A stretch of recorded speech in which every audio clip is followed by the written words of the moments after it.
welcome back to my YouTube channel. My name is Bibi Babatunde-Ikotun, and if this is your first time stopping by, you're welcome. I'm a faith, motherhood, and lifestyle content creator living in Toronto, Canada.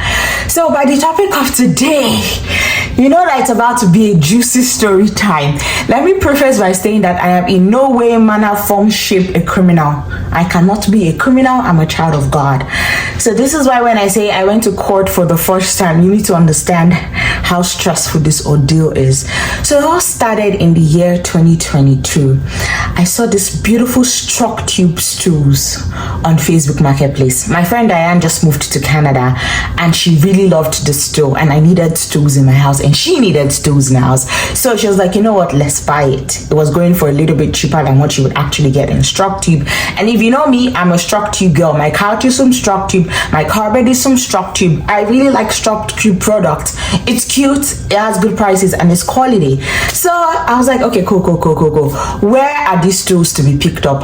Downtown Toronto. My husband and I, we do not like downtown. We have friends that live downtown and we only visit when it's absolutely necessary, because we live in somewhat the suburbs, right? And we like the suburbs life. It's slow paced, there's no traffic. There's traffic is Greater Toronto area. Why am I kidding? There's always traffic. I would never lie on that. So let's just say less traffic is better than more traffic.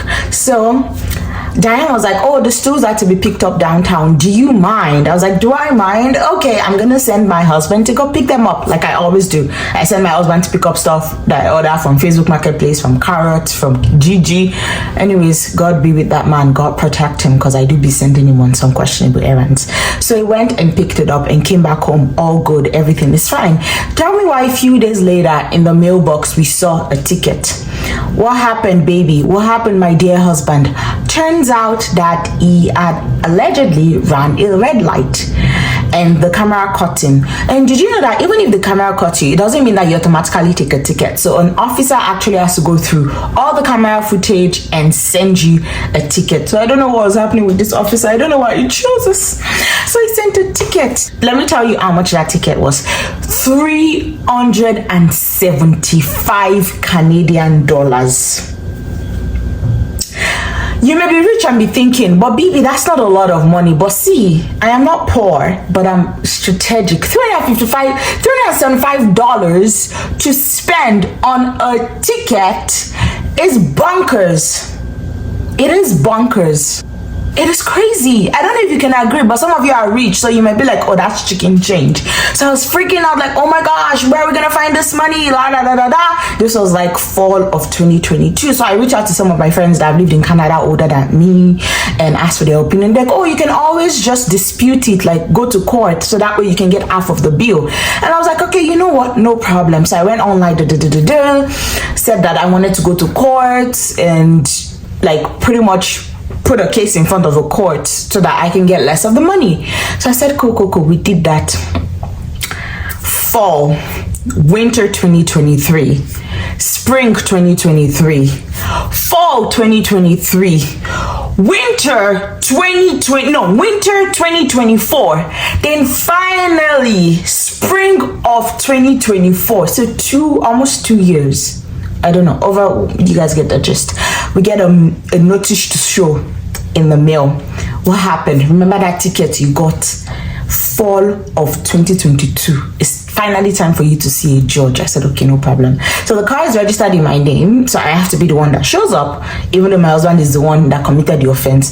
But in front of God and man, we are one. If you've seen Bibi, you've seen PB. If you've seen PB, you see Bibi. That's how it is. That's how marriage is. I'm not going to say go and look for the $375 and pay it. We're a family. So notice to come to court. They gave me the dates. They told me everything to expect. It was Zoom. Luckily, I don't have to take time off work. And it was also maybe like 8 in the morning or 7:45 in the morning. So something that was before work hours. So I was like, okay, imagine if it wasn't on Zoom. I'd actually have to drive downtown to the court, find parking, go and sit down, and probably interface with some criminals. I am not a criminal. I'm not one of them. So when that day came, I didn't do makeup, but of course I washed my face. I looked different. I put some lip gloss on, put some jewelry on. I even wore my Apple Watch. I don't know why I wore my Apple Watch, but anyways, you guys will get the gist. I took my really beautiful ring light that I used to create content, put it on my computer, logged in. I logged in and nobody was there. It kept saying, host is going to let you in soon. I was freaking out. I was like, oh my gosh, did I get the date wrong? Because court is not something you miss. You can be in big trouble if you miss out on court. Like, it's very serious. Take it seriously. And I was like, oh my gosh, I was freaking out. Finally, let's say 20 minutes after waiting, I got let in and I was talking to the prosecutor. Mind you, it didn't turn on its camera. So it was me, camera on. Prosecutor was telling me, okay, this is what will happen. You're going to face the court. She's going to probably ask you to pay 50% of the money. If you're okay with it, plead guilty, pay 50%, call it a day. I was like, okay, that sounds good. Like, it's something that I can do. Half of $375 is cheaper than $375. You get the gist, right? It's reasonable, very demure, very courteous, very reasonable, very law-abiding citizen. So cool. So it was my turn. There were a couple of people. I'm gonna put this in the recording and try to blur their faces and their name. So there are a couple of people. Everybody has their own case. We all attend together in the same case. One of the guys before me, they were like, "Oh, your case is discharged. You are free to go, young man." So I was like, "Okay, maybe that's me. Maybe you should see my face and be like, you're so beautiful. You're favored." La da da da da. But that was not what happened. Anyway, so I got there. They called my name, Abidemi Babatunde. I said, okay, cool, I'm here. How do you plead guilty? La da da da da. Okay, would you pay, maybe how much did she say I should pay? $200 out of the $375.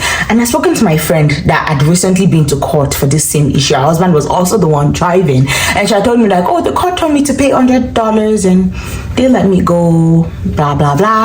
And I was like, okay, cool. From $375 to $100, that's a really good deal. Like, this can happen to me too. If it happened for my friend, like, who am I? Like, I tap into our grace. So the court, nice lady, your worship, was like, Miss Babatunde, is that money, $200, okay for you to pay? I was like, oh, unfortunately, it's not, due to financial difficulties. I'm wondering if your worship will be willing to reduce the money. And that's how she asked me, how much do you earn? I said, I told her how much I earn. She was like, well, according to that law, unfortunately, you are not low income. So tell me why my friend that got down to $100, this lady, she's an odogu. She makes good money. I'm talking, she's making almost twice of what I earn a year. She has 2 jobs, so she's well to do. How come her own worship did not ask her about her own job? Why me? And my other reason was, oh, I also just had a baby, which in fact, I didn't just have a baby anymore. People have seen my baby. My baby's already a big girl. But my friend did just have a baby, maybe about 6 months ago, from when she faced the worship. And mine was a bit longer than that. She's like, yeah, nah. Are you back to work? I said, yes, I'm back to work. But my husband is still not working. She's not buying it. I was like, that's why when people say, oh, women are harder when they're in professional court, I used to argue with them because I don't believe, I think that's like a stereotype or whatever. But I almost believed it because of the way your worship came for me. She was like, narcissist. And then it became a realization. I looked upon everybody on the screen. Mind you, she was in court and we were like on Zoom. So I'm guessing there was a screen that she was able to see us. So I looked at me and every other person on the screen. I looked flawless. Mind you, I was using like a phone light, one of those newer ones I clip, so my face looked airbrushed. I looked like an angel. So I said to myself, if I were your worship too, I would ask this question because you look too good to not have money. And I'm like, okay, I'm Nigerian. When has it been a problem not to look good? We're taught to present ourselves in the best possible light. Like, how is this a problem? Like, make me understand. Should I have gone to court looking crusty, looking dusty, not wearing any jewelry, not using any lights, being in the dark, dingy room? You tell me, would you have done that? If I had known, if I had gotten the memo, I would have gone. But then after the court, I was like, okay, cool. They're like, okay, we're not going to remind you to pay, so pay, la da da da da, just log in and pay, blah, blah, blah, blah, blah, blah, blah. Try not to forget not to pay because then it's going collections and that can mess up your credit. I'm like, okay, cool. So the magistrate said I can pay $200. Tell me why I got a bill, and she told her, okay, I should not worry, that she'll give me 2 months to pay it. I'm like, she gone. Those are the prayers I said for her. Thank you. Like $200, very demure, very considerate of the economy, of inflation. I can pay that. Like I have $200 to pay, and I'm a law-abiding citizen. If I break a law and they charge me, I'm gonna pay. Especially because red light ticket doesn't go towards your insurance or go towards like your driver's license, right? Cool. Tell me why the bill came in the mail as $240, and then maybe no, she didn't give me 2 months to pay. I think she gave me 3 months to pay. 90 days. 90 days is 3 months, not 2 months, right? Tell me why the bill came. Number one, it was $240, and it was 2 months. And my husband's like, Bibi, you need to call them. You need to call them and explain that they've made a mistake. And I'm like, at this point, I'm even embarrassed because it's $40 extra and it's less days. I haven't paid for it yet because my child has gone to daycare, and daycare is not cheap. But anyways, that's the end of the story. I want you guys to know, if you're a newcomer to Canada or any foreign country, because they gave you a ticket does not mean you have to pay the whole thing. You do have a right to go to the court to see a judge, but most times for most people it's not worth it, especially if it's not remote court. If you actually have to go into court, the time, the energy, the day off, most times it's not worth it. So most people just pay, because I know someone that he got a ticket and he paid it right off. So you always have an option. Even if it's a parking ticket, you can always write to your municipal government or anyone to just have mercy on you, because this economy is gosh, it's expensive. Things are expensive. Like the money's not going as far as it used to. So don't feel like I gotta pay everything. Like always find an opportunity to try to see it reduced, because at the end of the day, you're a law-abiding citizen. You're paying taxes already. So yeah, that's the end of my story time. So yeah.